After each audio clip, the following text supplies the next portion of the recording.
movement. Key anatomical terms. Let's talk about the arms. The arms can rotate. When they rotate internally, they're moving internal. They're rotating inward.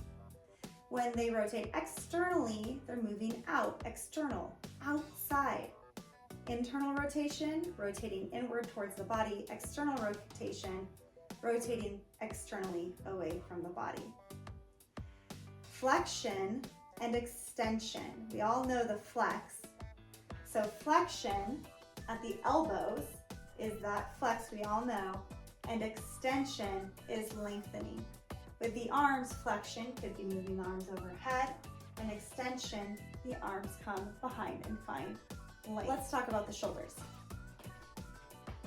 The shoulder blades, these plates back here, they can retract, which is going to be moving towards one another, moving towards the spine, moving towards the midline, retraction. They can protract, which is moving away from each other, moving away from the spine and moving away from the midline, protraction. It's also adduction to add them towards the middle and abduction to move them away. They can also upwardly rotate. So the shoulder blade upwardly rotates. It rotates up to bring our arms overhead. Upward rotation. The shoulders can elevate, move up, like an elevator going up, or they can depress as if they're feeling down. Depression, down. Elevate, up. The arms can also adduct, move in towards the midline. They're adding, ADD, adding towards the body, adding towards the midline, or the opposite of abduction, abduction, moving away. We adduct it in, we're adding in, we're abducting, we're moving them away. The spine can flex, like in cat position. It can extend, like in cow or cobra. It can laterally flex, as in a side bend, and it can also rotate. Flex, flexion, extend, extension, lateral flexion, and rotation. The hip can flex and lengthening and extension. Flexion, extension. This leg can also adduct, come towards the center line, and abduct, move away. Can also internally rotate towards the middle, rotate inward.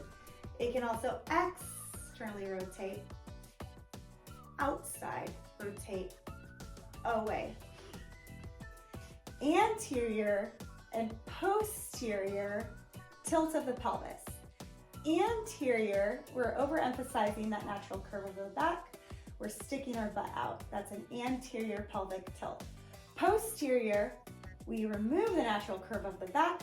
We tuck the tailbone and we curl that tailbone under like a dog with its tail between its legs. Anterior pelvic tilt, posterior pelvic tilt. Anterior pelvic tilt, posterior pelvic tilt.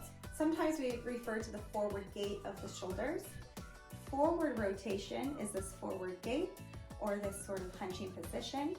Backward rotation is how we like to position our body, say, in mountain pose.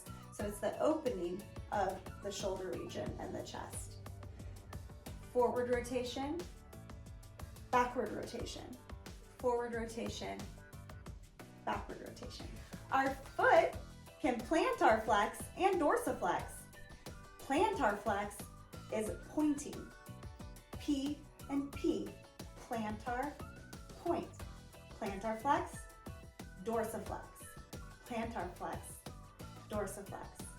The wrists perform extension when you're in plank or you're trying to overextend in an arm balance.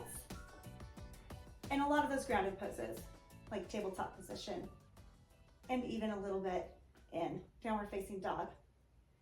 Flexion is the opposite. Extension of the wrists, flexion of the wrists. We can be prone or supine.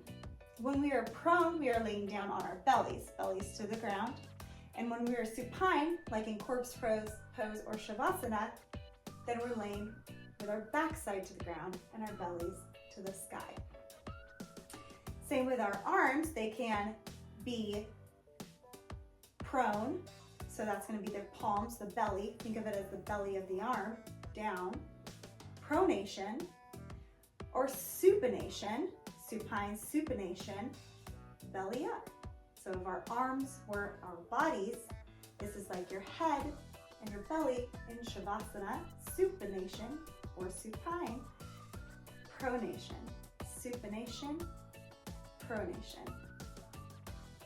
We're going to use these terms over and over as we talk about postures, asana, and anatomy.